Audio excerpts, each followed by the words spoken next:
CS윈드는 2023년 1분기에 245억 원의 영업이익을 거둡니다. 매출은 3,500억 원쯤 했으니까 이익으로 7%가량 남겼어요. 평범해 보이는 이 실적에 그런데 특별한 게 하나 있어요. 미국 정부가 171억 원의 이익을 보태준 겁니다.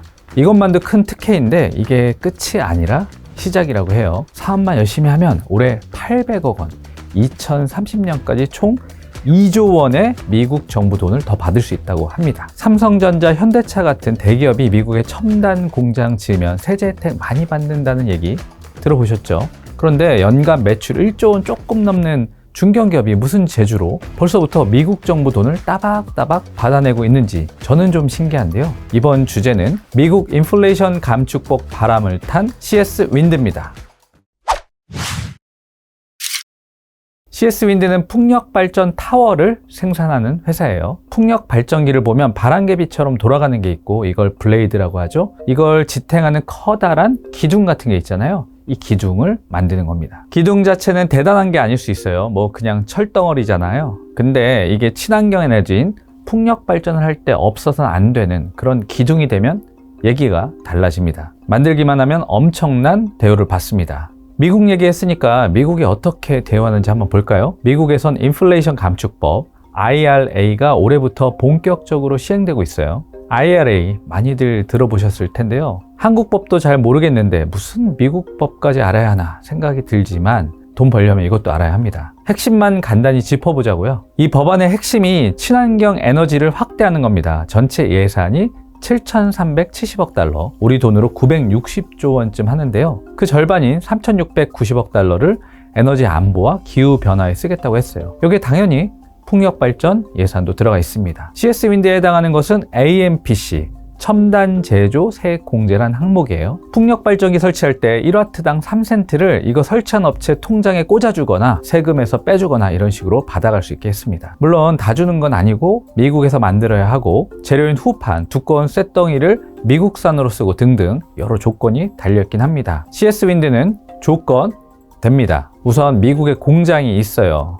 2021년에 미국 콜로라도에 있는 풍력 타워 공장을 인수했거든요. 이 공장이 한 해 최대 4기가와트의 생산 능력을 보유하고 있어요. 1기가와트는 10억 와트에 해당하니까 4기가와트는 40억 와트인데요. 여기에 3센트를 곱하면 120억 센트, 100센트가 1달러니까 1억 2,500만 달러입니다. 우리 돈으로 하면 약 1,630억 원. 그런데 이건 공장을 완전체로 전부 돌리고 일감도 꽉꽉 채우고 세액공제에 독식했을 때 이렇다는 것이고 실제로는 이것보다 적을 겁니다. 왜냐하면 작년의 경우 최대 능력치 4기가와트의 절반인 2기가와트만 공장을 돌렸거든요. 또 CS윈드에 일감을 주는 원청 업체들, G나 베스타스 같은 터빈 업체들인데요. 여기에도 10에서 20%가량 상납, 아니 상납은 아니고 쉐어링, 분배도 해줘야겠죠. 어쨌든 증권사들이 추정하는 것을 보면 올해 약 800억 원, 내년에 1,100억 원 이런 식으로 공제 혜택이 매년 늘어날 것으로 추정이 됩니다. 또 이런 혜택을 극대화하려고 CS윈드도 미국 공장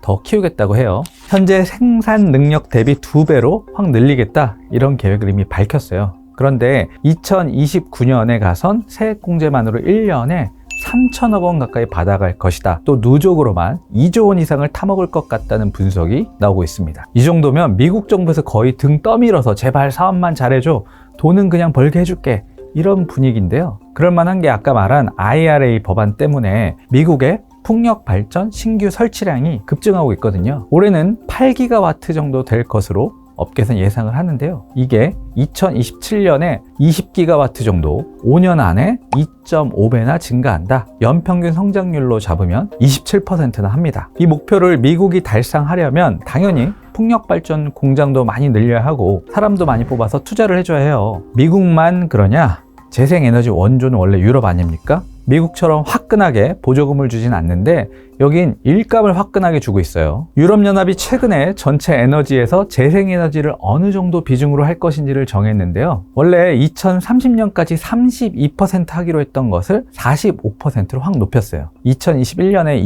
22% 정도 했으니까 그 2배로 늘리겠다는 얘기입니다. 이게 말로만, 그러니까 선언적으로만 하는 게 아니라는 점이 중요해요. 목표 달성을 못하면 나라별로 벌금을 엄청 물리고 또 감축 목표를 한 해 한 해 설정합니다. 진짜 제대로 하겠다는 의미예요. 유럽은 나라별로 사정이 다르긴 한데 영국 같은 곳은 맨날 흐려서 태양광 가성비가 좀 떨어지잖아요. 그래서 풍력을 선호하는데 또 땅덩이가 미국처럼 크진 않아서 풍력 발전기 설치할 곳도 많진 않죠. 그래서 바다로 눈을 돌렸습니다. 해상 풍력을 잔뜩 설치하기로 했어요. 영국뿐만 아니라 독일, 스웨덴, 노르웨이, 핀란드 같은 바다를 접하고 있는 나라들이 해상 풍력 발전을 주도하고 있어요. 유럽의 해상 풍력 설치량은 2030년까지 연평균 36%나 급증할 것이란 전망도 나오고 있죠. 해상 풍력은 육상 풍력에 비해서 기술도 높고 단가도 높아서 수주하면 금액도 큽니다. 더 알짜란 얘기입니다. CS 윈드는 덴마크의 베스타스가 최대 고객인데요. 작년 매출의 절반 이상을 여기서 올렸습니다. 미국 공장도 실은 베스타스 것이었는데 CS 윈드가 산 것이에요. 베스타스는 풍력 발전 터빈 시장 글로벌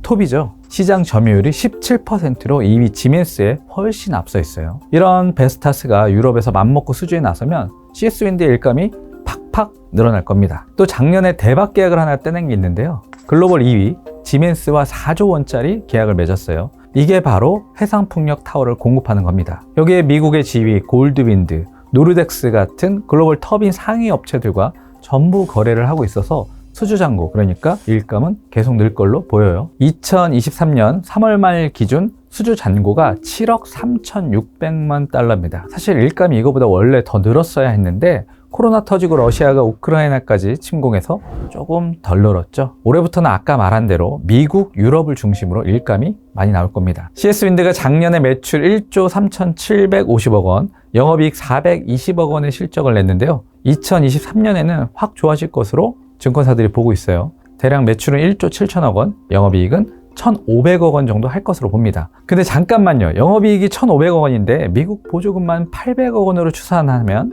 미국이 이익의 절반 이상을 책임져 주는 거 아닙니까? 주가도 당연히 이런 호재들 반영하고 있습니다. 올 들어서만 26%가량 올랐고 5년 상승률은 560%가 넘어요. 성장 산업, 성장 기업이니까 주가가 더 오를 여지 당연히 더 있어 보이죠. 이쯤에서 CS 윈드, 이거 누가 창업했나 궁금해집니다. 김성곤 회장이란 분이에요. 잘된 기업의 창업 스토리는 대부분 사연이 많은데 이분도 사연이 참 많았더라고요. 김성곤 회장이 직장 생활 하다가 뛰쳐나와서 사업 시작한 게 1989년인데요. 35세 나이였어요. 만으로요.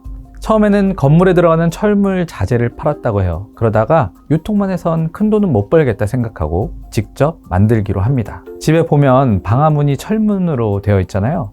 혹은 문 손잡이 같은 거, 이런 걸 만들어서 팔았어요. 그러다 더 큰 것들, 예를 들면 화력발전소 굴뚝 같은 것도 만듭니다. 이게 나중에 주력 사업이 되죠. 사업이 뭐 최첨단이거나 대단해 보이진 않았지만 그래도 잘 됐다고 해요. 그런데 1998년 IMF 사태가 찾아오죠. 사업하는 사람들 다들 그랬듯이 김성곤 회장도 굉장히 어려웠던 모양입니다. 이렇게 사업해서 안 되겠다 마음을 먹고 새로운 것을 찾은 게 풍력발전 타워입니다. 가만 보면 풍력발전 타워가 발전소 굴뚝하고 닮았죠. 이분이 생각할 때 몇 가지 포인트가 있어요. 기존에 내가 잘했던 거 하고 미래 성장 산업이어야 하고 생산은 한국이 아니라 저렴한 해외에서 한다였어요. 기존 사업을 이어받는다는 의미에서 회사 이름도 기존의 중산, 무거운 산이라는 의미인데요.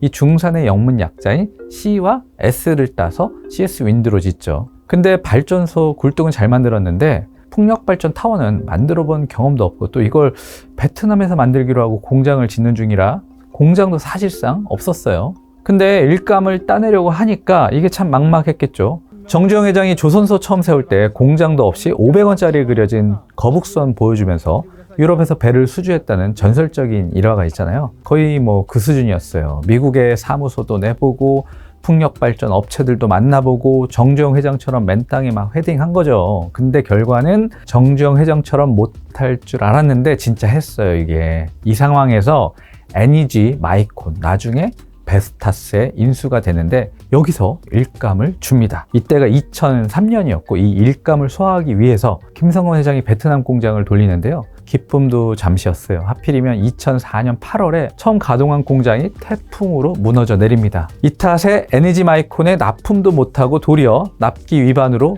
약 24억 원을 물어줄 상황에 처했어요.